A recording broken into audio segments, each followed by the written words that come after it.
आदमी की फाइल खोलते थे तो उसके पापों को ध्यान से पढ़ते और बिना कोई दया दिखाए उसे आग की भट्टी में फेंक देते थे। उस ऑफिस में एक जादुई कलम थी जो अपने आप लोगों के पाप लिखती रहती थी। ये कलम नरक के राजा लूसीफर के पास थी और वही इसे चलाता था। लेकिन यह कलम हमेशा नहीं चल सकती थी। समय के साथ ही ये घिस जाती थी और खत्म हो जाती थी। इसीलिए हर ऑफिस में नई कलम भेजनी पड़ती थी। लूसीफर ने हर शहर के नीचे एक ऑफिस बनाया था और वह जादुई आईने से उन सभी ऑफिसों पर नजर रखता था। एक दिन उसे पता चला कि एक ऑफिस की कलम खत्म हो गई है। यह जानकर वह बहुत परेशान हो गया क्योंकि उसे तुरंत नई कलम भेजनी थी। इस काम के लिए उसने अपने बेटे बोनीफेस को बुलाया। बोनीफेस बाकी शैतानों से अलग था। वह जादू में विश्वास नहीं करता था, बल्कि विज्ञान को मानता था। वह नए नए उपकरण बनाता रहता था।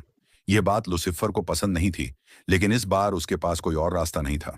उसने बोनीफेस को नई जादुई कलम लेकर इंसानों की दुनिया में भेजा। जाने से पहले लूसीफर ने उसे एक लाल जादुई बॉक्स दिया और कहा कि इसे हमेशा इंसानों से छुपा कर रखना, क्योंकि इंसान बहुत चालाक होते हैं और इसे छीनने की कोशिश करेंगे। यह सब सुनकर बोनीफेस नरक की गुफा से बाहर आकर इंसानों की दुनिया में चला गया। अब कहानी का सीन बदलता है और हम मिलते हैं स्लिम नाम के एक आलसी और नटखट दर्जी से। स्लिम ने दर्जी का काम छोड़ दिया था क्योंकि उसे सिलाई में कोई दिलचस्पी नहीं थी।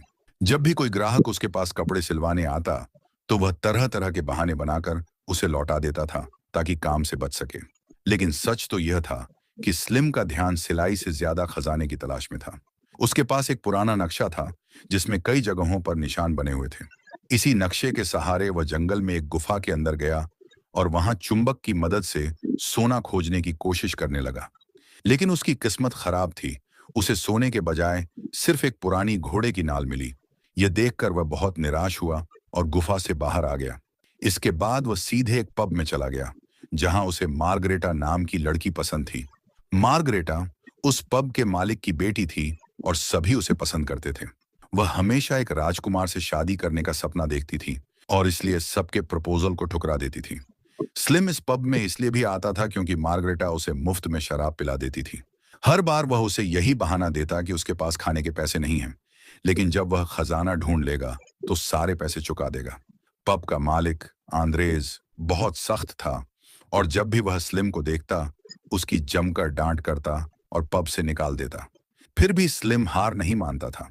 उस दिन जब उसे मुफ्त शराब नहीं मिली तो उसने चोरी छुपे एक बियर की बोतल चुराई और फिर सोने की तलाश में एक झोपड़ी की ओर चल दिया।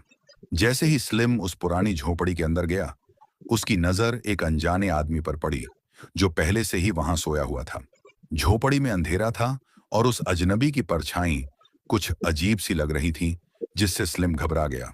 लेकिन तभी वो शख्स उठता है और बड़ी ही शांत आवाज में कहता है, डरने की जरूरत नहीं दोस्त, मैं एक शैतान हूं और हाँ, मेरे सिर पर सींग भी है।